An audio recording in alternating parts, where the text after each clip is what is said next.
मंत्री सुखनाथ चंद्रापीठ को लक्ष्मी के विषय में बताते हुए आगे कह रहा है कि यथा यथा चेयम चपला दीप्यते तथा तथा दीप शिखेव कज्जल मलिनमेव कर्म केवलम उद्गमति। आगे फिर कह रहा है तथा इयम संवर्धन वारिधारा तृष्णा विषवल्ली नाम याद गीतिर इंद्रिय मृगाणाम परामर्श धूम लेखा सच्चरित चित्राणाम विभ्रम सय्या मोह दीर्घ निद्राणाम निवास जीर्ण वल्लभी धनमद पिशाचिका नाम तिमिरोध गति शास्त्र दृष्टि नाम पूरा पताका सर्व विनया नाम। इतना देख लेते हैं, फिर आगे हम लोग जो है देखेंगे। लक्ष्मी के विषय में युवराज चंद्रापीठ को बताते हुए मंत्री कह रहा है कि यथा यथा चेयम चपला दीप्यते। इयम चपला यह चंचला, लक्ष्मी को चंचला कह रहा है कि इयम चपला यह चंचला लक्ष्मी यथा यथा दीप्यते। यथा यथा दीप्यते का अर्थ हो गया जैसे जैसे दीप्यते प्रकाशते यानी प्रकाशित होती है, यह लक्ष्मी जैसे जैसे चमकती है, यह चंचला लक्ष्मी जैसे जैसे प्रकाशित होती है चमकती है। भाव यह है कि जिसके पास जाती है जैसे जैसे वृद्धि को प्राप्त होती है तथा तथा वैसे वैसे ही दीप शिखे कज्जल मलिनम एवं कर्म केवलम उद्गमति। वैसे वैसे ही दीप शिखेव का अर्थ हो गया दीपक की लौ के समान, दीपक की शिखा अर्थात दीपक की लौ। तो वैसे वैसे तथा तथा वैसे वैसे दीप शिखेव दीपक की शिखा की भांति, दीपक के लौ की भांति कज्जल मलिनमेव कर्म केवलम उद्गमति। कज्जल से मलिनमेव, मलिन कज्जल से मलिन के समान, मलिन के तुल्य, जैसे दीपक का कज्जल या कालिख मलिन को के फैलाती है, उसी तरह से दीप शिखेव का अर्थ हो गया दीप शिखा की भांति, दीपक की लौ की भांति। कज्जल मलिनमेव, कज्जल से मलिन कर्म केवलम, केवल कर्म को, कज्जल से मलिन कर्म को या केवल कज्जल से मलिन कर्म को उद्गमति, उद्गमति का अर्थ हो गया उगलती है। तो कह रहे हैं कि यथा यथा चेयम चपला दीप्यते, जैसे जैसे यह चपला या चंचला लक्ष्मी, दीप्यते का अर्थ है प्रकाशित होती है, यानी कि जिस व्यक्ति के पास अधिक पहुंचती है, तथा तथा वैसे वैसे ही दीप शिखेव, दीपक की लौ की भांति कज्जल मलिनम, काजल से मलिन कर्म एव कर्म ही, काजल से मलिन कर्म ही केवलम, केवल उद्गमत का अर्थ है उगलती है। यानी कि यह लक्ष्मी जैसे जैसे किसी व्यक्ति के पास पहुंचती है और उसकी चमक को, उसकी जो धन सामर्थ्य को बढ़ाती है, वैसे वैसे जैसे दीपक की लौ जो है काजल उगलती है, कालिख उगलती है, मलिन कर देती है, मलिन करती है, वैसे वैसे यह लक्ष्मी भी उस व्यक्ति के मलिन कर्म को बढ़ाती रहती है। जिसके पास जाती है वो मलिन कर्म करना प्रारंभ कर देता है। तो तथा ही, क्योंकि आगे कह रहे तथा ही, क्योंकि इयम संवर्धन वारिधारा तृष्णा विषवल्ली नाम। कह रहे तथा ही, क्योंकि इयम लक्ष्मी, क्योंकि यह लक्ष्मी तृष्णा विषवल्ली नाम, तृष्णा रूपी विष के वल्ली का अर्थ है लताओं को, संवर्धन का अर्थ है बढ़ाने वाली, वारिधारा, वारिधारा का अर्थ है जल की धारा।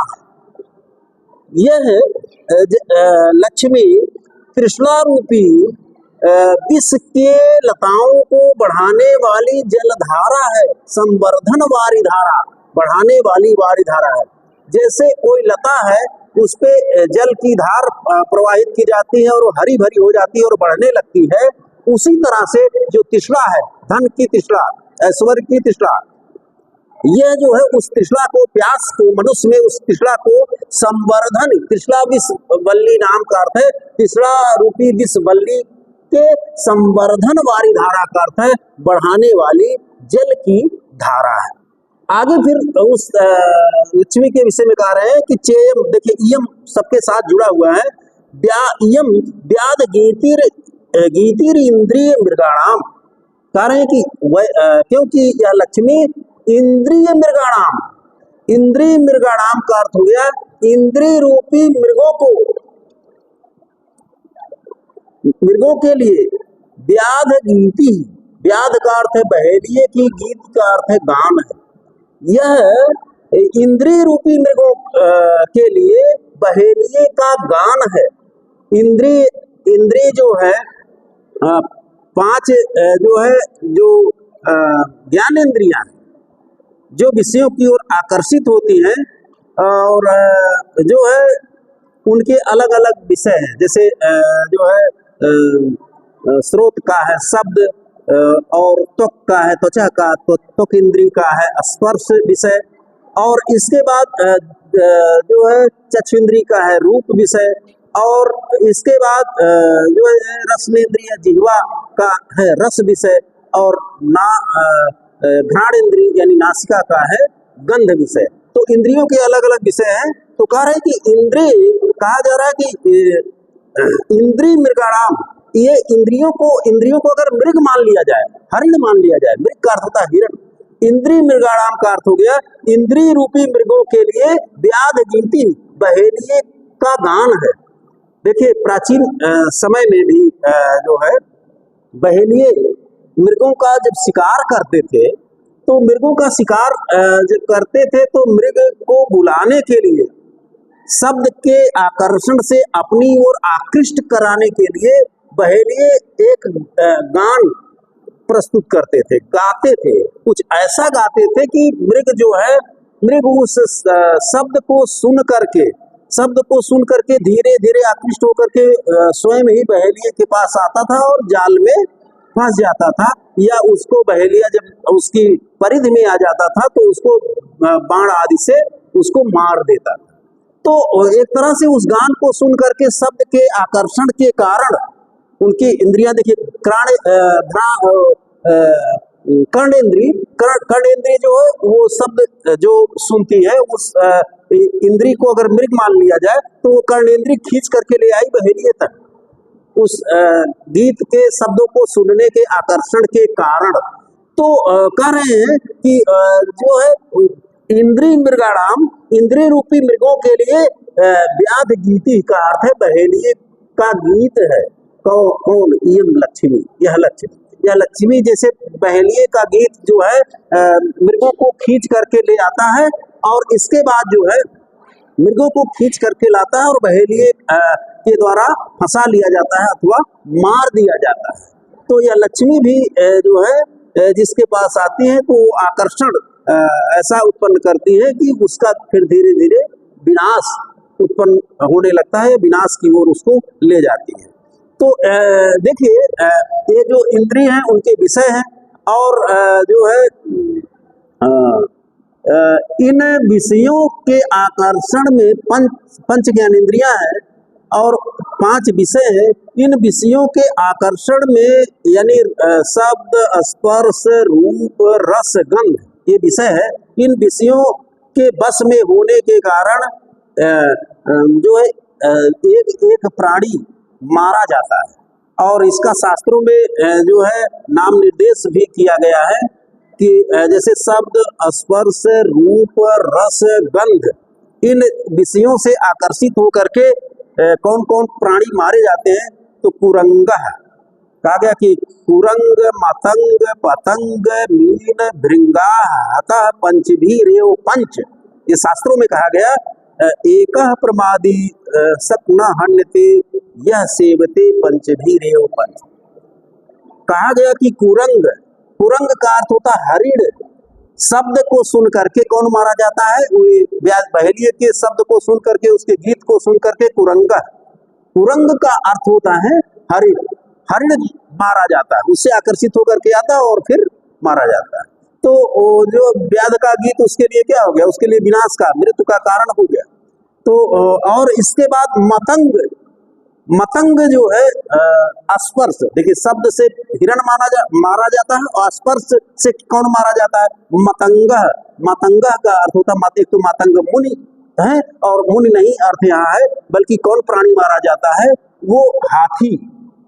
हाथी जो है या तो फंसा लिया जाता है या तो फिर जो है उसका शिकार कर लिया जाता है स्पर्श के कारण। क्यों? क्योंकि हाथियों को पकड़ने के लिए जो शिकारी होते हैं वो हथिनियों को सामने करते हैं और स्पर्श सुख के कारण वो आकृष्ट होकर के हथिनियों के पास आता है और फिर जो है वो जो है पकड़ लिया जाता है। तो देखिए कुरंग मतंग, शब्द स्पर्श, शब्द से कुरंग हिरण, स्पर्श से हाथी मतंग। और इसके बाद रूप, रूप से पतंग, पतंग यानी सलभ आदि कीट पतंग रूप से मारे जाते हैं।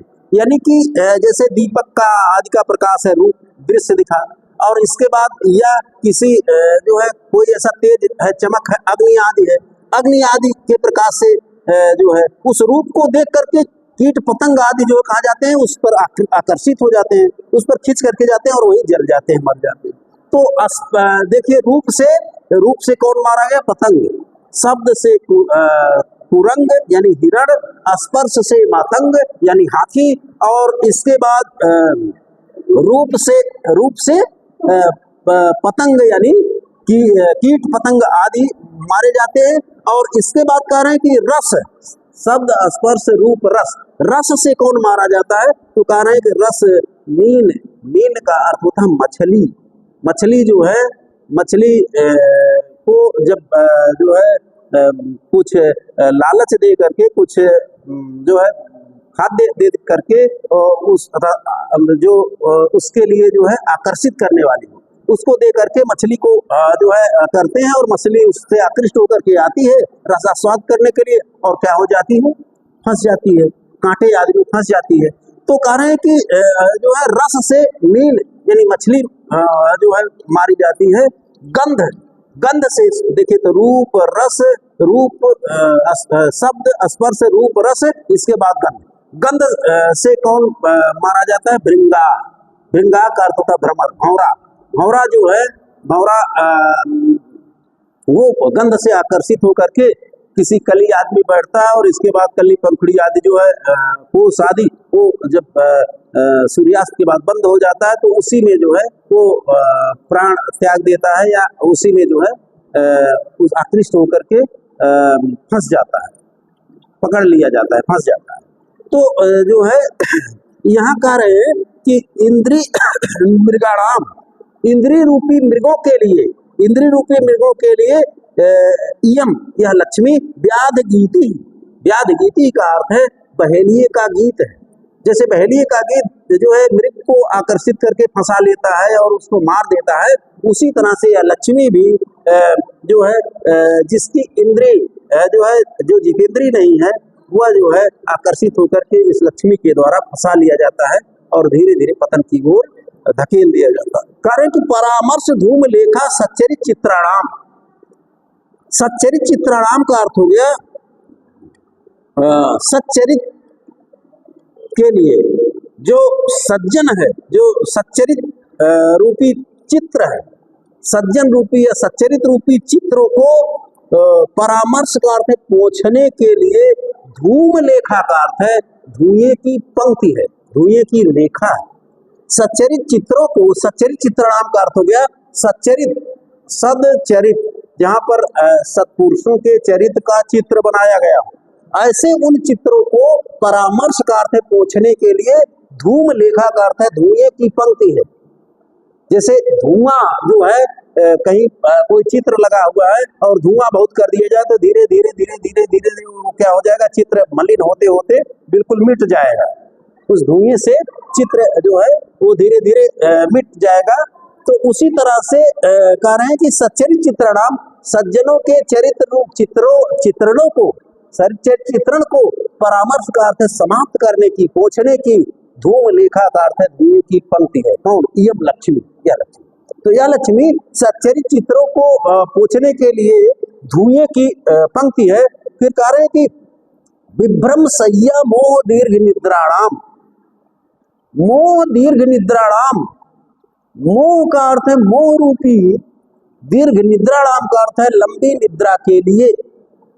मोह प्रेम, अज्ञान, तो मोह रूपी या अज्ञान रूपी लंबी निद्रा के लिए या मोह रूपी लंबी निद्रा के लिए विभ्रम सय्या। विभ्रम सय्या का अर्थ है विभ्रमा विलास, विलासपूर्ण है, तो विभ्रम सय्या का अर्थ है विलास भरी सय्या का अर्थ है सेज है। जैसे जो है विलास सेज पर, क्रीड़ा सेज पर बहुत जल्दी निद्रा आ जाती है, उसी तरह से जो है मोह दीर्घ निद्राणाम, मोह रूपी लंबी निद्रा के लिए विभ्रम सय्या का अर्थ है विलास रूपी सय्या है अथवा सेज है। फिर कह रहे हैं कि निवास जीर्ण बल्लभी धन मद पिशाची का नाम। धन मद, धन का अर्थ होता है धन, मद का अर्थ है अभिमान। धन के अभिमान या धन रूपी अभिमान के लिए कह रहे हैं कि या धन रूपी अभिमान या धन अभिमान रूपी पिशाचिका नाम। पिशाचिका नाम, पिशाची कहते हैं प्रेतनियों को, प्रेत और प्रेतनी। तो धन मद पिशाचिका नाम करते हैं धन मद रूपी प्रेतनियों के लिए, जिसको धन का घमंड हो जाए, धन के घमंड का की प्रेतनी जिसको जकड़ ले, प्रेत पकड़ ले, उसको इतना घमंड हो जाए, तो धन मद पिशाचिका नाम का अर्थ हो गया धन मद रूपी प्रेतनियों के लिए निवास। उनके निवास का अर्थ है, उन प्रेतनियों के निवास का अर्थ है रहने के लिए। जीर्ण वल्लभी, जीर्ण का अर्थ है पुरानी, वल्लभी का अर्थ है अटारी है या अट्टालिका। तो प्रायः ये प्राचीन मान्यता है कि जो प्रेतनियां हैं वो पुराने अट्टालिका में खंडहर आदमी रहती है। पुराना कोई घर है जिसमें कोई नहीं रहता हो, गिरा पड़ा हो, उसमें प्रेतनी, प्रेत रहता है, प्रेतनी रहती है। तो उसी तरह से इयम लक्ष्मी, इयम तो यह लक्ष्मी कह रहे हैं कि धन मद पिशाचिका नाम, धन अभिमान रूपी पिशाचिकाओं के लिए, प्रेतनियों के निवास का अर्थ है निवास के लिए, जीर्ण वल्लभी का अर्थ है पुरानी अट्टालिका है, पुराना खंडहर है, अट्टालिका है जिसमें वो रहती है। जैसे पुराने खंडहर में ये मान्यता है कि प्रेतनियां रहती हैं, प्रेत रहते हैं, उसी तरह से धन मद रूपी प्रेतनियों के निवास के लिए पुरानी अट्टालिका है या खंडहर है। आगे कह रहे हैं कि तिमिरोद गति शास्त्र दृष्टि नाम। यम लक्ष्मी, यह लक्ष्मी शास्त्र दृष्टि नाम, शास्त्र दृष्टियों के लिए, यानी शास्त्र के प्रति दृष्टि के लिए, शास्त्र के प्रति व्यक्ति की दृष्टि जाएगी, ध्यान जाएगा तो निश्चित है कि कुछ ज्ञान की बातें सीखेगा शास्त्र में या शास्त्र से। लेकिन कह रहे हैं कि शास्त्र दृष्टि नाम यम, या लक्ष्मी शास्त्र दृष्टि नाम का अर्थ है शास्त्र दृष्टि के लिए। तिमिरोद गति, तिमिरोद गति का अर्थ है तिमिरोद गति, तिमिर नामक रोग की उत्पत्ति है। तिमिर कहते हैं रतौंधी को, रतौंधी रोग जो है इसको जो है तिमिर भी कहते हैं। तो रतौंधी रोग में एक निश्चित समय में शाम के वक्त जो है रोगी को कुछ दिखाई नहीं देता, जैसे थोड़ा अंधेरा बढ़ता है रोगी को कुछ दिखाई नहीं देता, तो उसको जब उसको कुछ दिखाई नहीं देगा तो आगे क्या है उसका आगे पीछे अगल बगल क्या है उसको ज्ञान ही नहीं होगा, क्योंकि उसके पास दृष्टि ही नहीं रह जाती। तो कह रहे हैं कि शास्त्र दृष्टि नाम, शास्त्र दृष्टि के लिए, अगर शास्त्र रूपी दृष्टि के लिए जो है कह रहे हैं कि तिमिरोद गति या रतौंधी की उत्पत्ति है, रतौंधी रोग की उत्पत्ति है, यानी कि कोई व्यक्ति जो है शास्त्र को न देख पावे उसके लिए रतौंधी का काम करती है। कौन? यम लक्ष्मी। जैसे रतौधी रोग उत्पन्न हो जाता है और लोगों को दिखाई नहीं देता है, उसका ध्यान नहीं हो पाता, उसी तरह से शास्त्र जिसके पास यह जो है लक्ष्मी चली जाती है वो उसको तिमिर रोग के समान जो है उसको शास्त्र का ज्ञान नहीं करने देती, यानी शास्त्र ज्ञान में उसका मन नहीं लगता, उससे हटा देती, भटका देती है। तो कह रहे हैं कि शास्त्र दृष्टि नाम का अर्थ है शास्त्र दृष्टियों के प्रति तिमिरोध गति का अर्थ है तिमिर रोग की उत्पत्ति है, रतौंधी रोग की उत्पत्ति है, जिससे व्यक्ति शास्त्र का ज्ञान न कर सके। और कारक पूरा पताका सर्व अभिनया नाम, सर्वाभिनया नाम, सर्वाभिनया नाम अलग करेंगे तो सर्वाभिनया नाम का अर्थ है समस्त, सर्व समस्त, अभिनय नाम का अर्थ हो गया अशिष्टताओं के लिए, समस्त अशिष्टताओं के लिए तिमिरोध गति नहीं, पूरा पताका सर्वाभिनया नाम समस्त अशिष्टताओं के लिए तिमिरोध गति का अर्थ है तिमिर नामक नहीं, पूरा पताका, पूरा पताका का अर्थ हो गया पूरा अग्रे, पताका का अर्थ है ध्वजा, झंडी, झंडा। तो जैसे जैसे कोई अगर झंडा दिख जाता है कोई लेकर जा रहा हो, जिसका मतलब पता चल जाता है कि ये किस देश का झंडा है या किस सेना का झंडा है। तो झंडा देखने से ही बाकी कुछ जो है भले आपके सामने ना आवे, लेकिन आप जान जाते हैं कि ये कौन है। तमाम झंडे चल रहे हैं कि नहीं, किसी अलग अलग पार्टियों का झंडा देख लेते हैं तो जान जाते हैं कि किस पार्टी का है, जानते कि नहीं जानते हैं। तो जैसे झंडा या देख करके आपको ज्ञान हो जाता है, बगैर बताए ज्ञान हो गया कि ये किसका है। उसी तरह से सर्व अभिनया नाम, सर्व अभिनया नाम का अर्थ हो गया समस्त अशिष्टताओं की, अभिनय का अर्थ अशिष्टता, यह समस्त अशिष्टताओं की यह लक्ष्मी पूरा पताका अग्रिम झंडी है, अग्रिम ध्वजा है। तो अगर ये लक्ष्मी दिख गई किसी के सामने, यानी पताका स्वरूप यह दिख गई, तो इसका मतलब है कि वह व्यक्ति सबसे अशिष्ट होगा, वह जो है अशिष्ट होगा, सद्व्यवहार करने वाला नहीं होगा, वो लोगों से दुर्व्यवहार भी कर सकता है। इसको देख भी सकते हैं समाज में कि जिसके पास लक्ष्मी है तो किसी को कुछ समझता नहीं, धन जिसके पास है वो मारता पीटता दुर्व्यवहार करता रहता है। तो कह रहे हैं कि पूरा सर्वाभिनया नाम समस्त अशिष्टताओं की पूरा पताका का अर्थ है ये जो है अग्रिम ध्वजा है, अग्रिम झंडा है, अग्रिम पताका है। और फिर इसको दोहराना तो नहीं, आगे बढ़ रहे। फिर कह रहे हैं कि उत्पत्ति निम्नगा क्रोधावेग ग्राहाणाम आपान भूमिर विषय मधुनाम संगीत शाला भू विकार नाट्यानाम आवास दरी दोषासी विषाणाम उत्सारण नेत्रलता सत्पुरुष व्यवहाराणाम अकाल प्रावृड गुण कल हंसका नाम विसर्पण भूमिर लोकापवाद विस्फोटका नाम प्रस्तावना कपट नाटकस्य कदलिका काम करिण बद्धशाला साधुभावस्य राव जिह्वा धर्मेंदु मंडलस।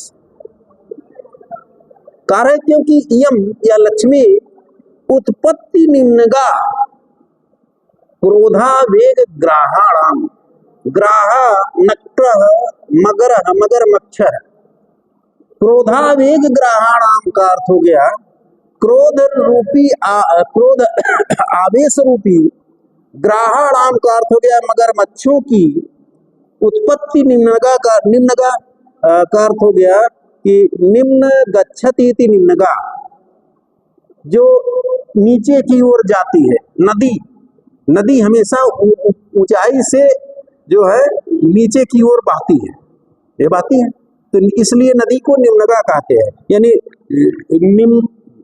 निम्न गच्छति इति निम्नगा, जो नीचे की ओर जाती है उसको निम्नगा कहते हैं, नदी।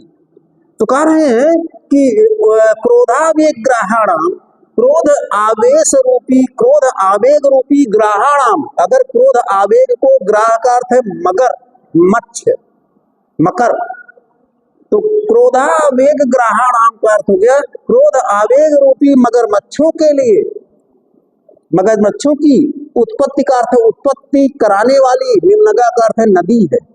जैसे कोई बड़ी नदी है उसमें जो है मगरमच्छ उत्पन्न होते हैं, बहुत बढ़ जाते हैं, उसी तरह से क्रोधावेग ग्रहाणाम का अर्थ है क्रोध आवेग रूपी मगरमच्छों के लिए उत्पत्ति की नदी है।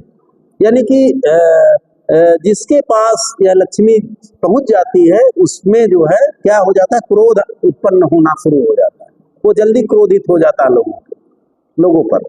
तो कह रहे हैं कि क्रोधावेग ग्रहाणाम का अर्थ हो गया कि क्रोध आवेश रूपी मगरमच्छों के उत्पत्ति का अर्थ है, उत्पत्ति की निम्नगा का अर्थ है नदी है। यानी जहां पर ये क्रोध आवेग रूपी मगरमच्छ उत्पन्न होते हैं, ऐसी यह लक्ष्मी उत्पत्ति की नदी है।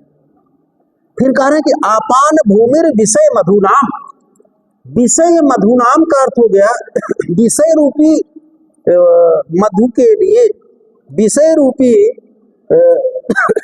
मधु के लिए, मधु नाम इति सुराणाम वा, तो मधु नाम का अर्थ हो गया सुरा के लिए, मदिरा के लिए। तो विषय रूपी मदिरा के आपान का अर्थ है पीने की, भूमि का अर्थ है भूमि है, स्थान है। तो विषय रूपी मदिरा को पीने का स्थान है। जैसे आजकल बार खुले रहते हैं जहां पर लोग इस तरह का कृत्य करते हैं, मदिरा आदि पीते हैं, वहां इकट्ठा होकर के मद्य पान करते हैं। उसी तरह से यह लक्ष्मी विषय मधुनाम, विषय रूपी मदिरा को, इंद्रिय विषय की चर्चा अभी हमने कर दी थी इसके पहले, तो विषय रूपी मदिरा को आपान का अर्थ है पीने की, भूमि का अर्थ है भूमि। तो विषय रूपी मदिरा को पीने की या पान स्थली, पीने की भूमि है, जहाँ पर यह लक्ष्मी, इस लक्ष्मी के आते ही जो है लोग विषयों के प्रति ज्यादा आकृष्ट हो जाते हैं। तो विषय मधु नाम का अर्थ हो गया विषय रूपी सुरा को आपान भूमि का अर्थ है पान स्थली है, विषय रूपी सुरा की पान स्थली है, पीने की भूमि है। और कह रहे हैं कि संगीत शाला भ्रू विकार नाट्य नाम, भ्रू विकार नाट्य नाम, भ्रू का अर्थ है भावों की, विकार का अर्थ है विकृति, भाव का टेढ़ा होना। भाव कहते हैं कि इन्होंने भाव टेढ़ी कर ली, यानी क्रोधित हो गए, या जो है कुछ ईर्ष्या आदि करने लगे, तो भाव टेढ़ी करना, भ्रुकुटी टेढ़ी करना।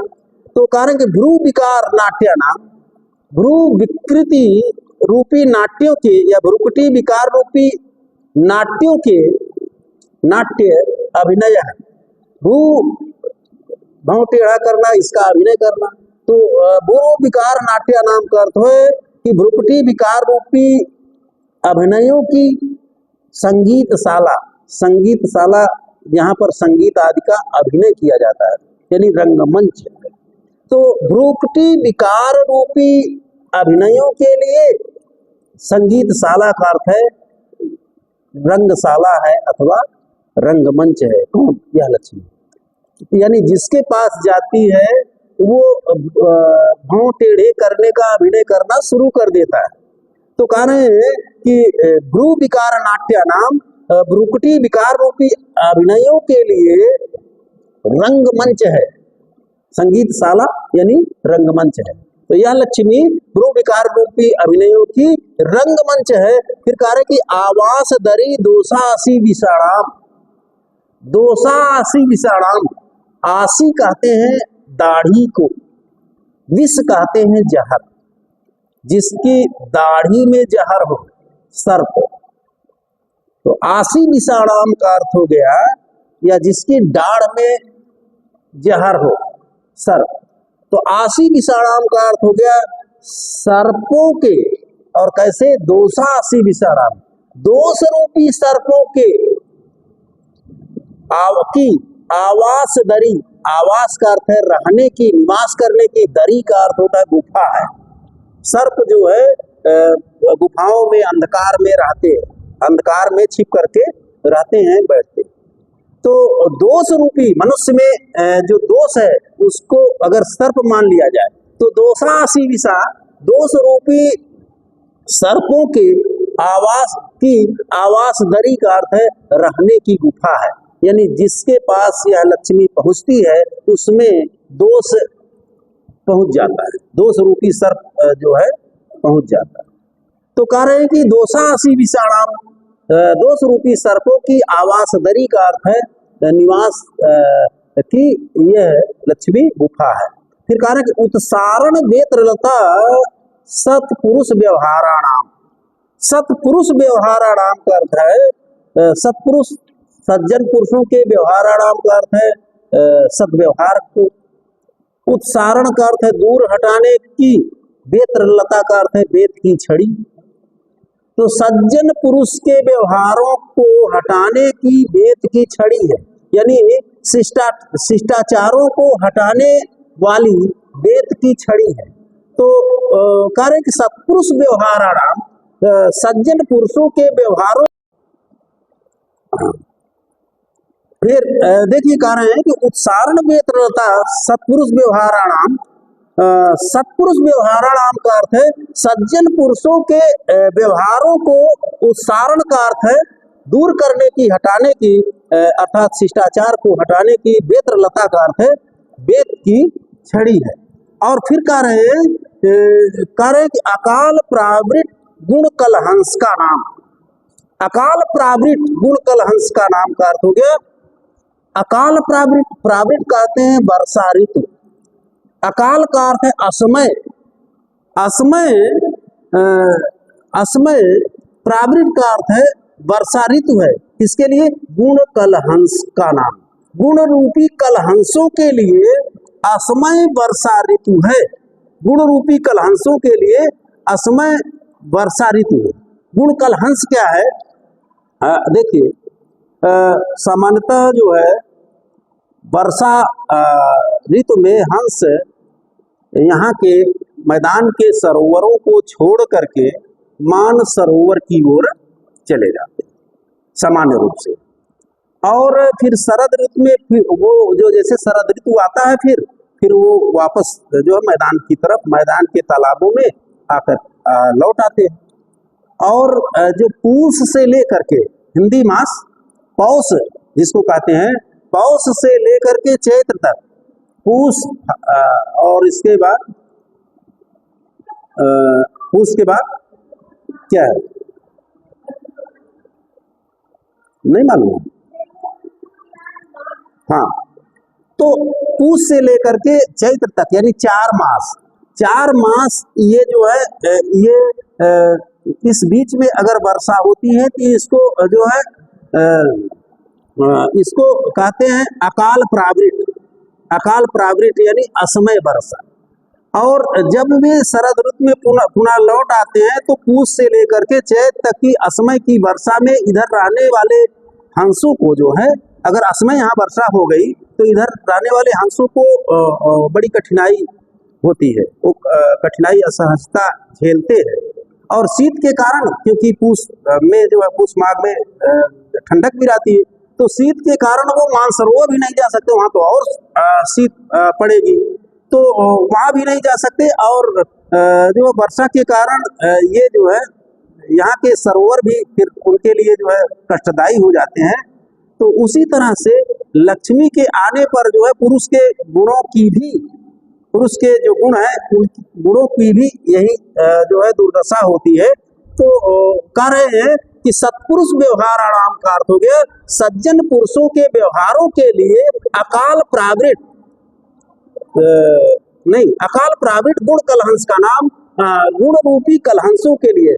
तो गुण रूपी गुणों को अगर कलहंस मान लिया जाए, हंस मान लिया जाए, राजहंस मान लिया जाए, तो गुण रूपी कलहंसों के लिए अकाल प्रावृत का अर्थ है असमय वर्षा है, यानी दुर्दशा होने लगती है। जिस गुण जो है वहां से हटने लगते हैं जिसके पास यह लक्ष्मी जाती है। तो जैसे हंस जो है यहाँ से असमय उनको दिक्कत होने लगती है, उसी तरह से गुण रूपी हंसों के लिए यह लक्ष्मी अकाल प्रावृत है, असमय वर्षा है। फिर कारक विसर्पण भूमिर लोकापवाद विस्फोट का नाम, लोकापवाद विस्फोट का नाम का अर्थ हो गया लोक अपवाद रूपी फोड़ों के लिए, लोकापवाद विस्फोट का नाम का अर्थ हो गया लोकापवाद रूपी, विस्फोटक का अर्थ होता है थोड़ा, लोकापवाद रूपी फोड़ों के लिए। विसर्पण का अर्थ फैलने की, भूमि का अर्थ स्थान है। ये जो है आयुर्वेद में विस्फोट कहते हैं फोड़े को, विसर्पण फैलने के स्थान, चर्म ये चर्म रोग से संबंधित जो है ये है जो विस्फोट माना जाता है जो है आयुर्वेद शास्त्र में। तो जैसे जो है वो चर्म पर जो है जिसको विस्फोट रोग होता है तो चर्म पर वो फैलता है, एक हुआ, फिर धीरे धीरे अगर उसका सही से उपचार नहीं हुआ तो दूसरा हो गया और वो पूरे चमड़ी पर फैलता चला जाता है। उसी तरह से जो है इयम या लक्ष्मी जो है लोकापवाद विस्फोट का नाम लोक अपवाद रूपी फोड़ों के विसर्पण भूमि का अर्थ है फैलने की भूमि है, यानी जिसके पास जाती है उसका लोक अपवाद शुरू हो जाता है कि वो ऐसे है वैसे है, उनमें ये गुण है उसमें ये गुण है, लोक अपवाद ये शुरू हो जाता है। फिर कह रहे हैं कि प्रस्तावना कपट नाटक से प्रस्तावना, कपट रूपी नाटक की प्रस्तावना का अर्थ है प्रस्तावना है। तो यह कपट रूपी नाटक की प्रस्तावना है। जैसे नाटक प्रस्तावना क्या होता है, नाटक में जब प्रस्तावना या आमुख जो है आमुख में ही प्रस्तावना में ही नाटक की घटनाओं का संकेत कर दिया जाता है आमुख या प्रस्तावना में। तो यह लक्ष्मी जिसके पास जाती है वह जो है वह आगे वह कपट द्वेष आदि करेगा, ये जो है पता चल जाता है। तो जैसे प्रस्तावना को देख करके नाटक की घटना पता चल जाती है, उसी तरह से ये लक्ष्मी भी जिसके पास जाती है तो कपट आदि वो करना प्रारंभ कर देगा, ये जो है पता चल जाता है। तो कह रहे कपट नाटक से प्रस्तावना, कपट रूपी नाटक की यह प्रस्तावना है कदलिका काम करीड़ा। काम करीड़ा, काम रूपी करीड़ का अर्थ है हाथी, काम रूपी हाथियों के लिए कदलिका का अर्थ है केले का वन है, केले का जंगल, कदलिका ये केला है, केले का जंगल। तो काम रूपी हाथियों के लिए, हाथी केले के जंगल में जाती हैं तो फिर सबको गिराते हुए उनको आनंद आता है, सबको गिराते हुए जाती हैं। तो कह रहे हैं कि काम करीड़ा, काम रूपी हाथियों के लिए कदलिका का अर्थ है केले का समूह है। और कह रहे कि बद्धशाला साधु भाव से बद्धशाला, और साधु भाव से सज्जन स्वभाव की, बद्धशाला का अर्थ है हत्यागृह, यानी कि जिसके पास जाती है या लक्ष्मी वो वहां जो है उसके सज्जनता की हत्या हो जाती है, यानी असज्जन हो जाता है। तो कह रहे हैं कि साधु भाव से बद्धशाला सज्जनता के स्वभाव की का हत्यागृह है। धर्मेंदु मंडल से राहु जीवा, और धर्मेंदु मंडल से धर्म रूपी चंद्रमंडल की राहु जीवा है, राहु की जैसे जीव है, जैसे चंद्रमा को राहु दर्शित करता है, उसी तरह से धर्म रूपी चंद्रमंडल की, जो धार्मिक राजा है, धर्म को मानता है, उस धर्म रूपी चंद्रमंडल की राहु जीवा, उसके लिए राहु की जीवा के समान है। यानी जैसे राहु जो है दर्शित करता है चंद्रमा को, मुंह खोल करके अपने जीवा के आगोश में लेता है, उसी तरह से जो है धर्म रूपी चंद्रमंडल के लिए यह लक्ष्मी राहु की जीवा है। तो ठीक है, यहाँ तक